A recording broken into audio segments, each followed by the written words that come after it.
오늘 우리에게 주신 하나님의 말씀은 누가복음 4장 14절에서 30절입니다.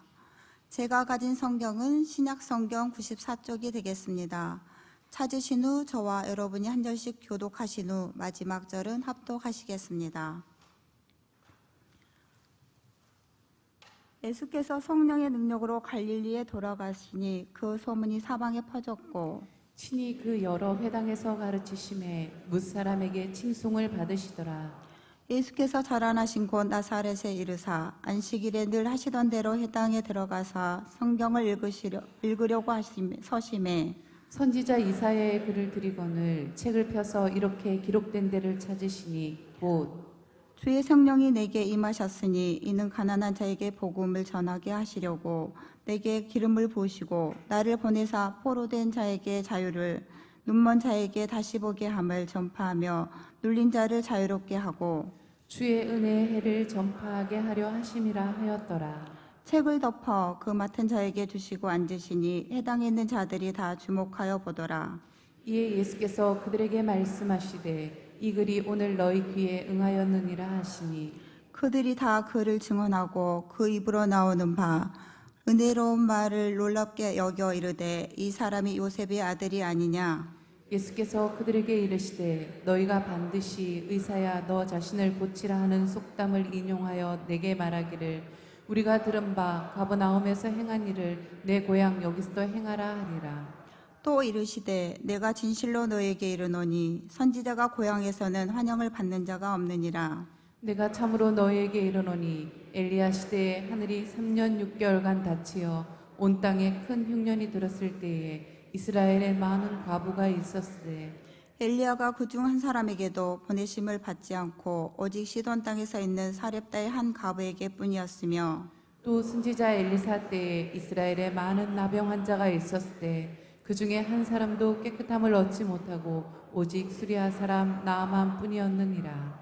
해당에 있는 자들이 이것을 듣고 다 크게 화가 나서 일어나 동네 밖으로 쫓아내어 그 동네가 건설된 산 낭떠러지까지 끌고 가서 밀쳐 떨어뜨리고자 하되 예수께서 그들 가운데로 지나가서 하시니라. 아멘. 주의 성령이 내게 임하셨으니 이는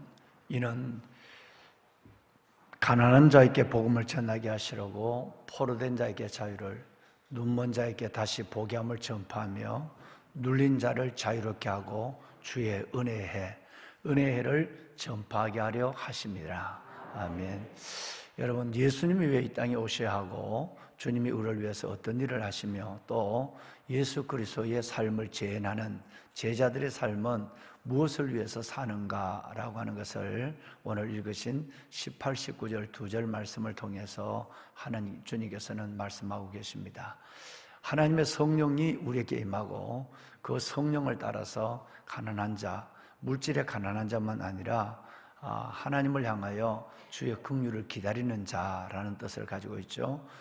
그래서 이 가난한 심령이 가난한 열려있는 자, 하나님의 긍휼을 기다리는 자에게 복음을 전하게 하시고 포로된 자, 어둠의 영과 그리고 두려움과 그리고 미움의 증오와 죄에 매여 있는 자, 이 포로된 자를 자유롭게 하고 모든 악한 영, 공중권세 잡은 자에게 눌린 자를 자유롭게 하고 주님의 은혜의 해, 희년의 해를 선포하기 위해서 예수님이 오셨고 또 주의 삶을 재현하는 제자된 우리에게도 이 삶을 살아가는 목적이 분명해야만 한다라고 말씀하고 있습니다. 오늘도 한날을 하나님의 주신 선물로 여기시고 주의 전에 나와 또 각 가정에서 하나님 앞에 이 첫날, 하나님께서 내 인생의 첫날, 남은 날의 첫날 중인 이 하루를 예배, 말씀, 무엇보다도 말씀과 기도의 두 기둥을 붙잡고 시작하시는 여러분 가운데 이 사명적인 삶이 함께하는 여러분의 생활이 있기를 주님의 이름으로 이 말씀으로 축원합니다.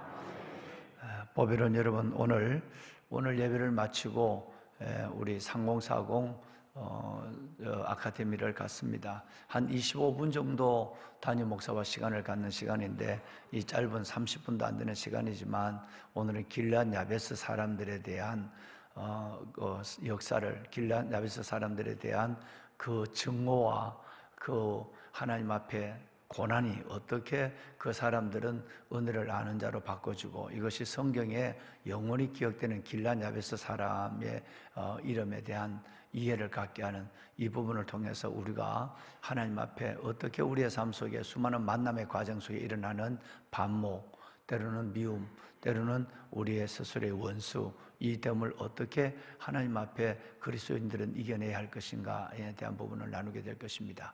여러분, 특별히 매우 삶이 어려운 가운데서도 믿음을 안고 하나님 앞에 정말 기도하면서 한 발 한 발 자신의 삶을 이뤄가는 우리 30, 40대 청년들과 30, 40대 우리 믿음의 귀한 가정들을 위해서 여러분 이 새벽 기도의 자리에서 함께 중보해 주시기를 바랍니다.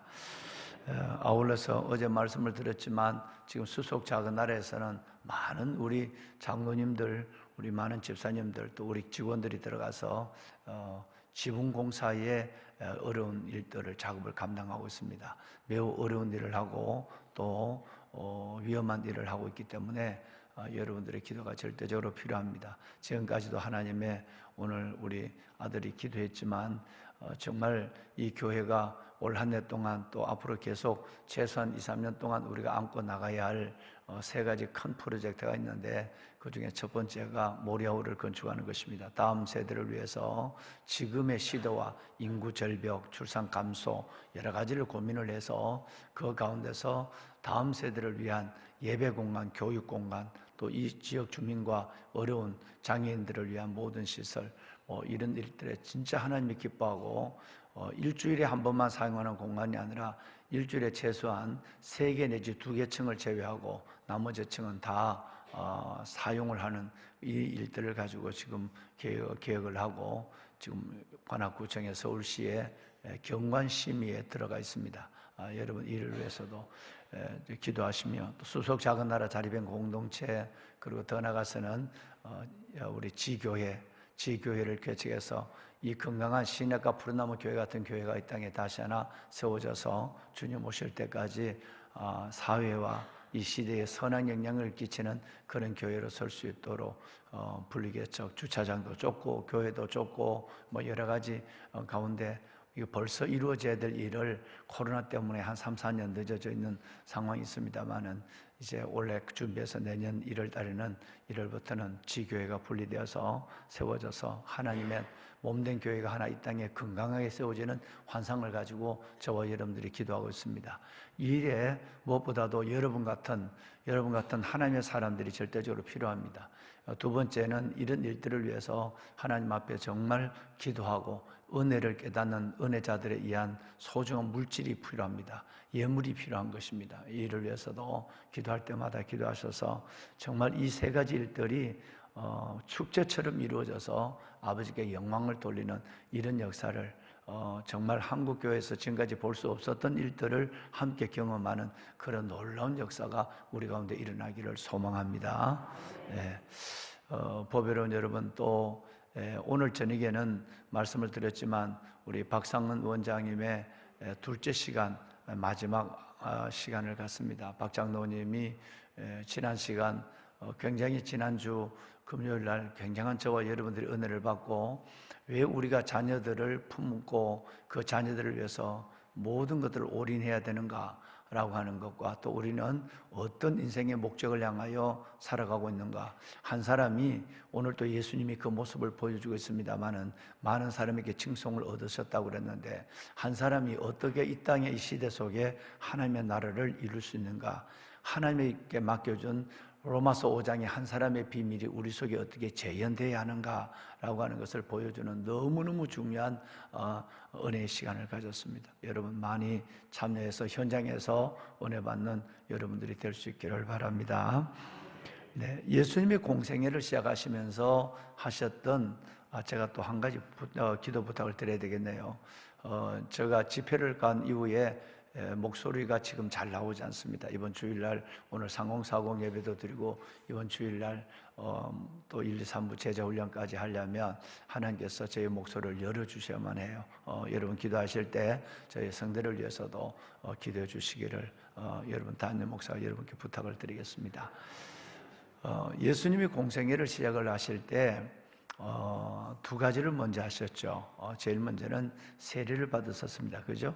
세례를 받았어요. 그리고 또 하나가 뭐냐 하면 마태, 마가, 누가복음에 기록되어 있는데 또 하나가 바로 사탄에게 성령에 이끌려 시험을 받으신 사건이에요. 이 두 가지 사건을 통해서 예수님은 30년 동안에 사생에 목수의 아들로 태어나서 목수를 하면서 부모를 섬기고 가정을 지키는, 그래서 인간으로서의 해야 될 모든 일들을 다 하시고, 그리고 남은 3년 33년의 짧은 생애 속에서 남은 3년을 하나님의 복음을 위해서, 우리의 구원을 위해서, 이 땅에 이루실 복음의 영광을 위해서 사역을 시작하시면서 하신 두 가지가 세례를 받으신 일, 그리고 성령 충만을 입어서 마귀에게 이끌려 시험을 받으신 이 일들을 우리에게 보여주고 계십니다. 이제 그 초기 사역이 막 시작이 되면서 그 무대가 어디였느냐 하면 갈릴리였어요. 오늘 또 여러분 읽으신 14절 이하의 말씀에 보면 그 지역이 어디냐면 갈릴리입니다. 갈릴리가 주로 예수님의 초기 사역의 무대가 되는데요. 자, 그렇다고 한다면 이 갈릴리는 굉장히 유대인들에게는 매우 멸시받는 동네입니다. 멸시받는 촌이고, 멸시받는 지적, 다시 말하면 바리새인이나 서기관이나 사두개인들조차도 그쪽 동네는 별로 관심도 갖지 않고 가지 아니하는, 고작해야 가버나움에 있는 회당회 정도에 가서 서기관들이 안식일 날 이 복음을 나누는 베드로 장로가 있는 집에, 베드로 장로가 있는 동네 뭐 고작 해야 뭐 요 정도에 가서 그들이 안식일 날 복음을 나누는 일 정도지, 가장 낙후된, 뭐 지금 같으면 뭐 우리나라 같으면 어디를 비유해야 될지 모르겠습니다만은 가장 뭐 태백산맥 골짜기, 뭐 이렇게 변방, 또 사람 인종적으로도 가난하고 천한 사람들만 살아가는 동네, 이 동네가 예수님의 활동의 주 무대였습니다. 그래서 거기서 주님이 사역을 시작하는 모습들을 오늘 14절 이하에서 보시게 되는 것이죠. 그런데 14절 말씀에 지금 보시는 것처럼 여러분 어제 새벽에 이 시간에 읽으신 예수님이 성령 충만함을 입어 마귀에게 시험을 받으러 광야로 가셨다 그랬어요. 그러니까 지금 오늘 또 본문에 보시면 여러분 읽으신데 계속해서 나오는 것이 뭐냐면 예수님이 공생애를 시작하시는 사역이 그 시작이 뭘로 진행되느냐라고 하는 거예요. 40일을 금식하며 성령 충만을 입고 있었고, 그리고 오늘 14절 말씀에도 보고 성령의 능력으로 갈릴리에 들어가셨다라고 말씀하고 있어요. 그리고 18절에 여러분들의 영혼을 축복한 말씀에 보면 주의 성령이 내게 임하셨으니 이는 가난한 자들에게 복음을 전파하게 하시려고 그랬어요. 자, 여기서 주의 성령이 임했다 그랬어요. 그러고 나서 내게 기름을 부으시고 나를 보내사 포로된 자에게 자유를, 눈먼 자에게 다시 복음을 전파하며 눌린 자를 자유롭게 하고 주의 은혜를 전파하게 하라 하심이라, 이렇게 됐어요. 자, 그러면 성령의 얘기가 계속적으로 지금 나오는 거예요. 그죠? 4장 1절에 성령 충만함을 입어, 그리고 4장 14절에 성령의 능력으로, 그리고 4장 18절에 주의 성령이 내게 임하셨으니 라고 말했어요. 그리고 바로 이어서 그 18절에 내게 기름을 부으시고, 여러분이 성령의 기름이거든. 계속되는 이 말씀을 통해서 예수님의 사역이 어떻게, 무슨 능력으로, 육신을 가지고 있었지만 예수님은 성령에 이끌리시고 성령 충만함을 입어 성령의 기름 부심을 받은 가운데서 이 사역이 시작이 되고 진행되고 있다는 사실을 말씀하고 있어요. 이건 저와 여러분들에게도 동일한 것이에요.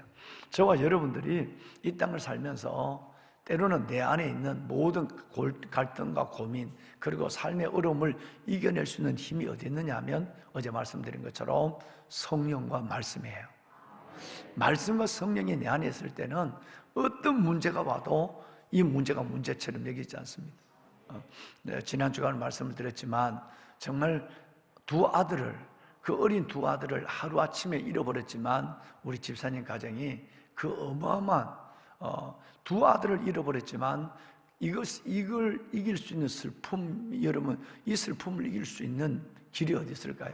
이걸 위로가 될 수 있는 것이 뭐가 있을까요?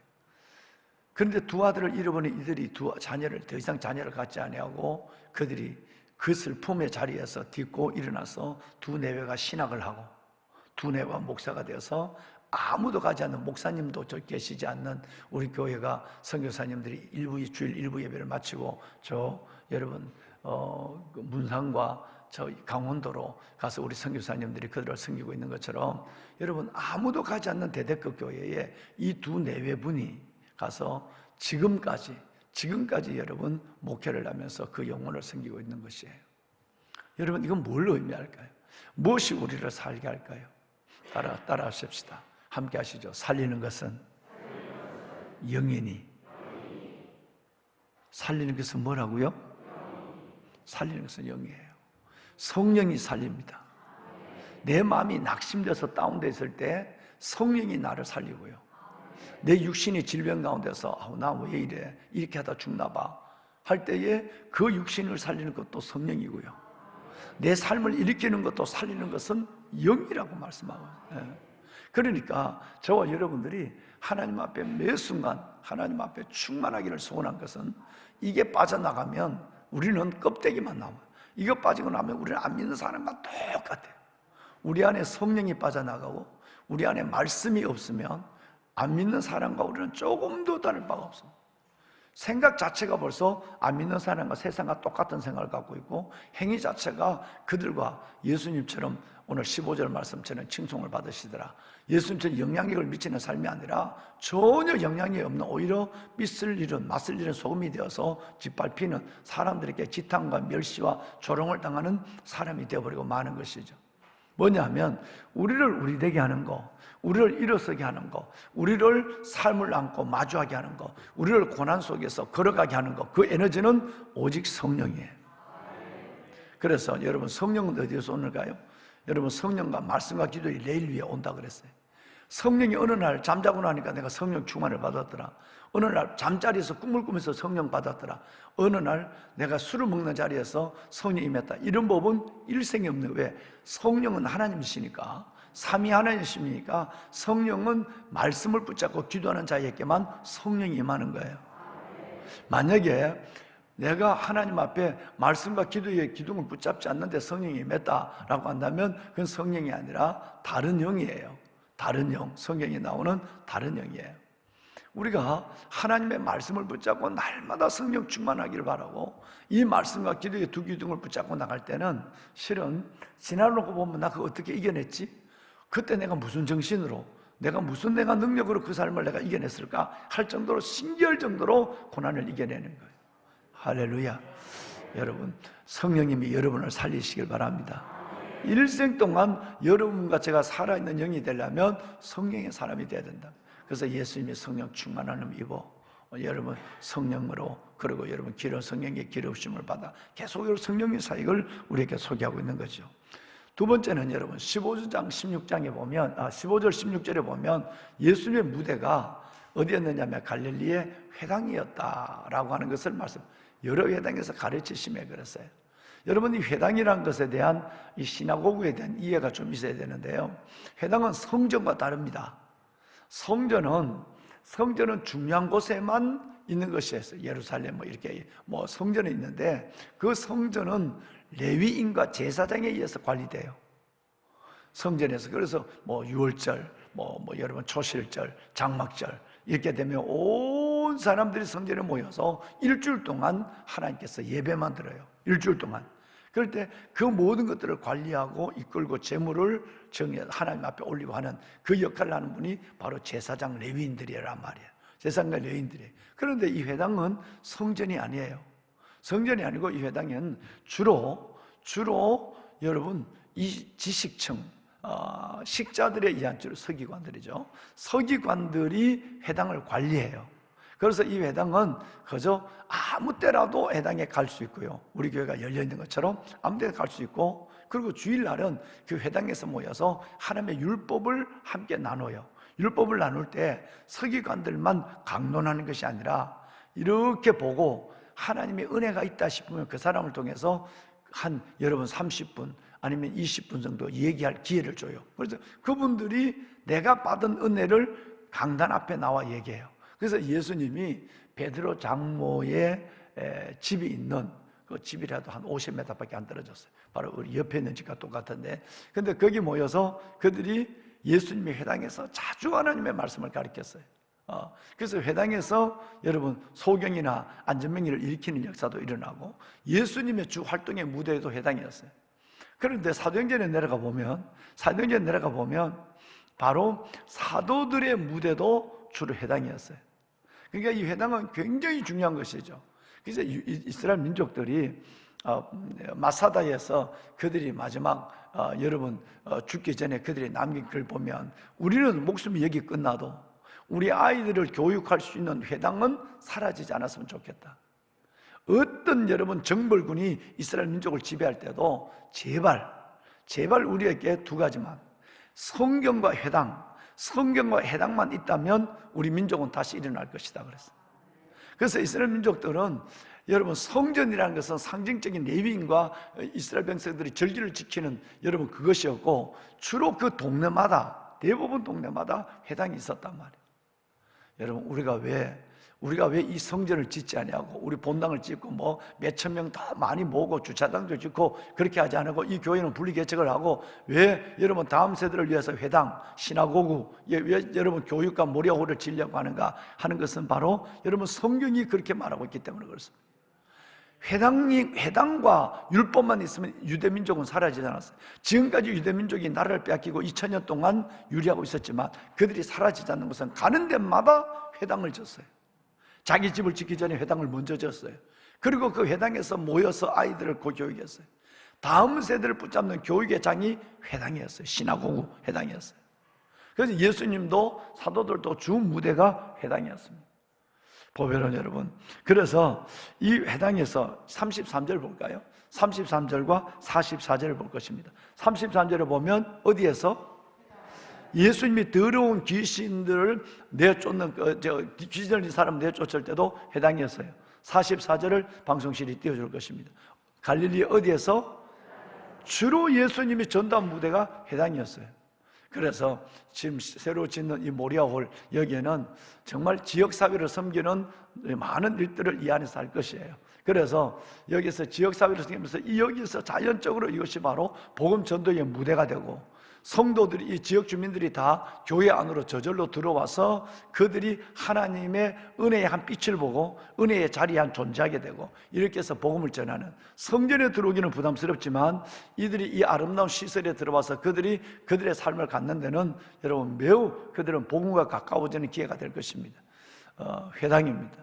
이 회당이 바로 사도들과 예수님께서 주 사역과 전도의 무대였다 라고 하는 것에서 생각하면서, 우리가 짓는 모리아홀이 이 회당의 역할을 감당하는, 주님 오실 때까지 다음 세대뿐 아니라 장년들을 위해서도 이 회당의 역할을 감당하는 모리아홀이 될 수 있도록 함께 기도할 수 있기를 바랍니다. 아멘.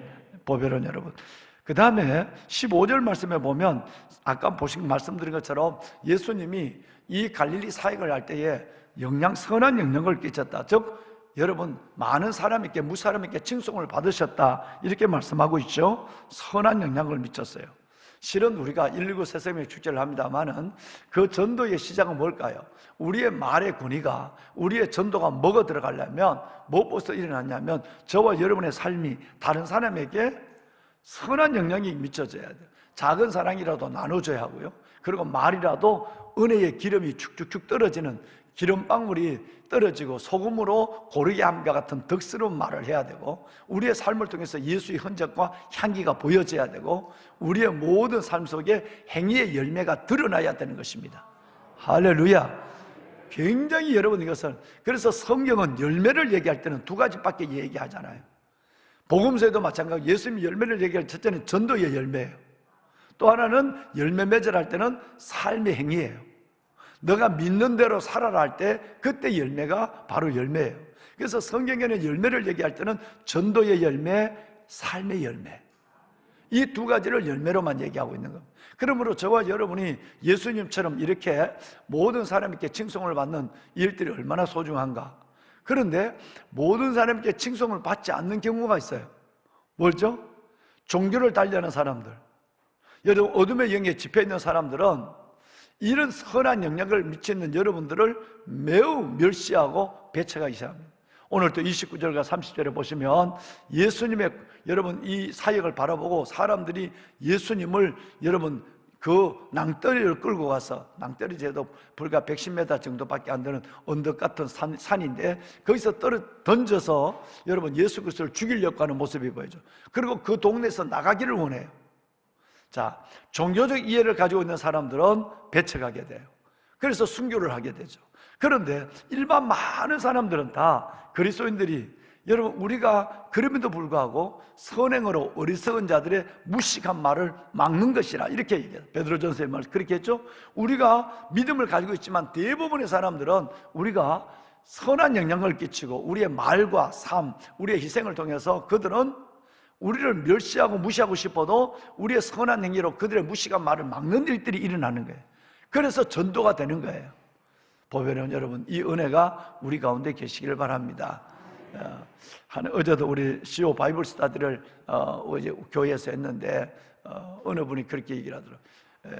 병원에 갔는데 자기가 계속 병원에 고정적으로 진료를 받는 거예요.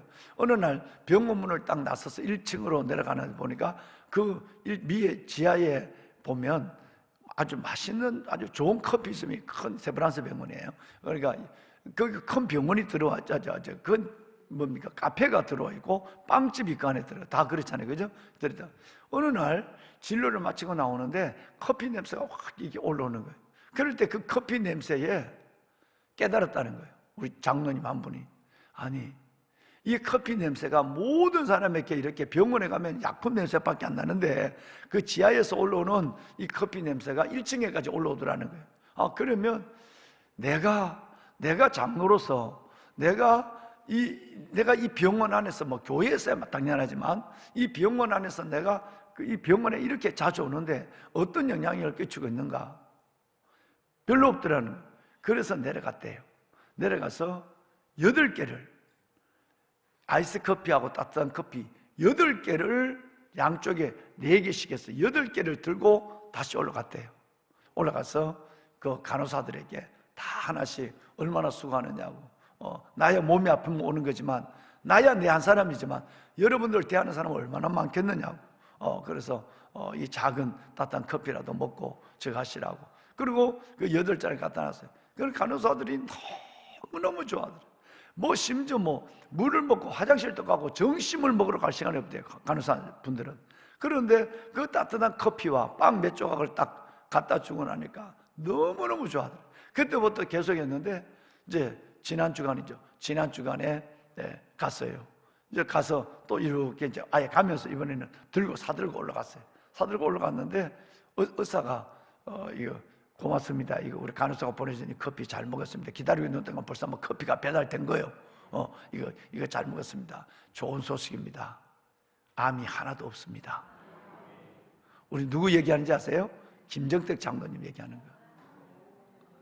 SBS 김정택 장로님이 구강암, 이 구강암을 통해서 이 안을 이게 드러내고 잘라내는 수술을 여러분 했는데 콧구멍에 이 말이 새버리니까 콧구멍을 막아서 바람이 안 나오게 해요.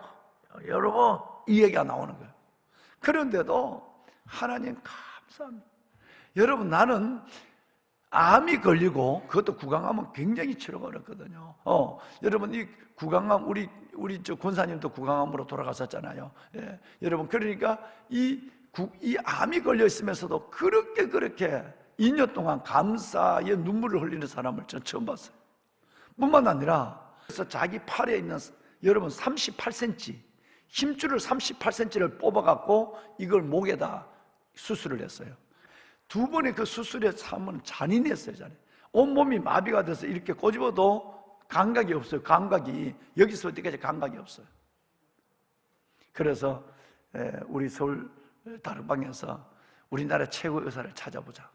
그래갖고 최고의 의사를 찾고 해가지고 수술을 했는데 수술이 성공을 했어요. 이제 2가지 문제가 생겨서 이 수술이 성공하느냐 문제, 또 하나는 구강암이 이게 어떻게 지금 항암을 38번 했는데 이 구강암이 어떻게 치료가 되느냐는 문제. 뭐 치료가 된다 할지라도 사람이 죽으면 힘없어 죽으면 아무것도 안 되니까. 여러분, 그런데 갔더니 구강암이 깨끗해졌다는 거예요. 석 달 후에 다시 해보자. 이게 도저히 이게 믿겨지지 않는, 이 정도로 암이 깨끗하기는 쉽지 않는데 그 석 달 후에 다시 보자. 그런데 여러분, 이 수술도 됐어요. 저는 코를 안 막고 어제는 찬송을 불렀어요. 코를 안 막고 찬송, 이걸 안 하고 찬송. 한 번만 더 수술하면 되는데, 여러분, 그 무시무시한 수술을 7번이나 7번. 이제 마지막 한 번 남은 수술이었어요. 우리 서울다락방에서 300만 원 우리 교회에 헌금을 냈어요. 해서 150만 원은 인원동 인원중학교 고등학교에 있는 아이들 장학금을 매년 주는 거니까 장학금을 주고, 150만 원은 우리 장로님 치료비로 좀 주자고 그래서 그 헌금, 그동안 한 2달 동안 헌금했던, 우리가 모일 때마다 헌금했던 300만 원을 우리 교회 장학금 150만 원, 우리 장로님 치료비 150만 원 이렇게 이제 보냈죠. 보배는 여러분, 그런데 감사가 기적을 낳습니다. 내가 어떻게 내가 영향력을 미칠까? 내 하나 막 인상 찌그리고 의사 원망하고, 하나님 내가 왜 복음을 띄고, 내가 왜 피아노를 치고, 내가 이렇게 많은 사람에게 복음을 전하는데 왜 내가 이 구강암이 걸려서 말을 못하게 합니까? 원망하고 하나님 앞에 논쟁할 거리가 충분해요. 하나님께 감사했어요. 그래서 내가 어제도 처음부터 끝까지 우는 거예요. 그래서 장로님, 정말 이 장로님이 이제는 남은 생애를 하나님께서 전혀 다른, 왜? 죽음의 문턱에서 서서 2년 반을 살아왔으니까, 그 어마어마한 육체를 감당할 수 있는 그 어마어마한 모든 고통을 다 당했으니까, 한 번도 어려운 수술을 7번이나 하는 그 과정 속에 6번에 이제 한 번 남았으니까, 여러분 했으니까 이제는 우리가 어떻게 사는 부분에 대해서 장로님 그 삶의 이 모습 그대로 보이고 예수를 마음껏 예수를 자랑하는 예수꾼이 되세요. 이거 안수기도 해주세요. 보배로운 여러분, 지난 칸타 때 여기 와서 본인이 이 평생을 음악을 하면서 서울대 음대를 나와서 평생 저걸 하는 거지만, 우리 3부 예배, 여기 뭐예요? 3부 예배 저것 때 와서 그 부활절 예배 때 막 본인이 막 너무너무 은혜를 받아가지고 칸타타와 설교도 은혜를 받아서 본인이 막 너무 부끄러워가지고 콧물 눈물 다 흘리고. 여러분, 살리는 것은 영입니다. 살리는 것은 영입니다. 정말 영이 살아야 육체가 사는 거예요. 영이 살아야 삶이 사는 겁니다. 정말 저와 여러분이 성령과 말씀으로 충만해서 영이 살아있는 자가 되어서 그 정도의 암, 그 정도의 수술 이런 거 있어도 영이 사니까 차고 나가는 거예요. 내가 성령이 내게 없으면, 에너지가 없으면 그보다도 10분의 1 해도 다 인생을 포기해. 살리는 것은 영이에요. 여러분, 영의 사람이 되시길 바랍니다. 그리고 감사하고 선한 영향을 미쳐야 돼요. 사람들에게 널 어떻게 하면 내가 예수의 향기를 나타낼까? 예수님은 무사람에게 칭송을 받았다는데, 인상 쓰고 다니면서, 여러분 불평하고 다니면서 내 하나만을 위해서 이렇게 끌어안고 여러분 어리석은 부자처럼 살지 말고, 정말 무사람에게 영향력을 끼치는 아름다운 말, 아름다운 삶, 열매 있는 여러분의 삶이 될 수 있기를 다시 한번 오늘 이 말씀으로 축복합니다. 네, 오늘은 상공사공을 해야 되기 때문에 기도문을 읽지 않겠습니다. 우리 다 손을 들겠습니다. 여러분 자리에서 상공사공이 바로 일어나서 나가실 때 잠깐 좀 일어나서 상공사공 우리 젊은 세대들이 나가는 것을 도와주시길 바랍니다. 우리가 주님을 세 번 부르러서 기도하며, 하나님, 정말 하나님, 말씀과 성령과 말씀으로 충만하여 주어서 살리는 것은 영이니 육은 무익하다고 하신 주님, 영이 내 인생과 육체와 삶 전체를 살려내는 역사를 보게 하여 주옵소서. 성령 충만하게 하여 주옵소서. 또 하나는 하나님 감사하게 하소서. 예수님처럼 섬기며 온 사람 무사람에게 칭송을 받게 하시고 선한 영향을 끼치는 감사의 향기를 따는 우리가 되게 하여 주옵소서. 주님을 세 번 부르고 기도합니다. 주여,